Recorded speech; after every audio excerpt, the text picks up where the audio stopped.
V rímskokatolíckej cirkvi na Slovensku i vo svete sa Popolcovou stredou, ktorá tento rok pripadá na 22.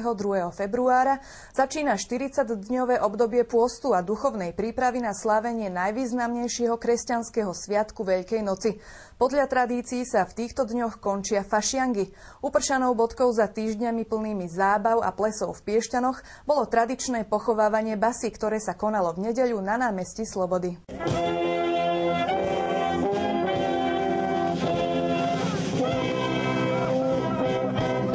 Mesto Piešťany v spolupráci s tunajším mestským kultúrnym strediskom pripravilo pre svojich občanov tradičné pochovávanie basy, tentoraz s malou zmenou. Tak na pochovávanie basy sme si tento rok zavolali úplne novú dýchovú hudbu Nadličanku z Nadlic.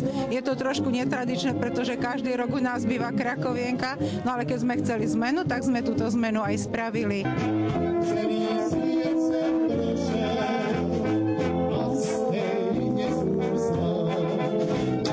Pochovávanie basy je tradíciou, no ľudové zvyky sa v dnešnej dobe plnej modernej techniky a nedostatku času nezvyknú dodržiavať tak ako kedysi. No je to veľmi pekné. Sa mi to páči, že tradícia sa zachováva. To je pekné.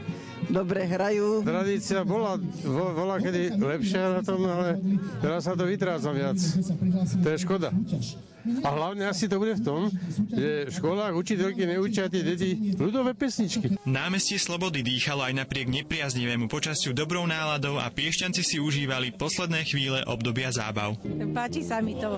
Určite by sa to každému páčilo. Veselá hudba. Je to pekná rozlúčka s fašiangom. Páči sa mi hudba, ale žiaľ, no to upršané počasie je trošku horšie. Ale inak páči sa mi tu.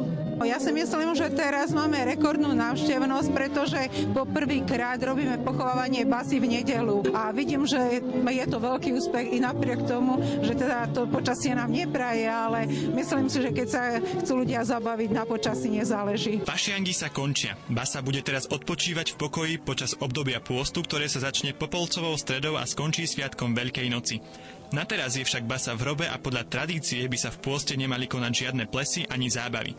Budú to dodržiavať aj tí, ktorí basu najviac oplakávali? Budem sa snažiť, ale určite áno. Určite. Áno. Stanislav Čačko, Televízia Karpaty.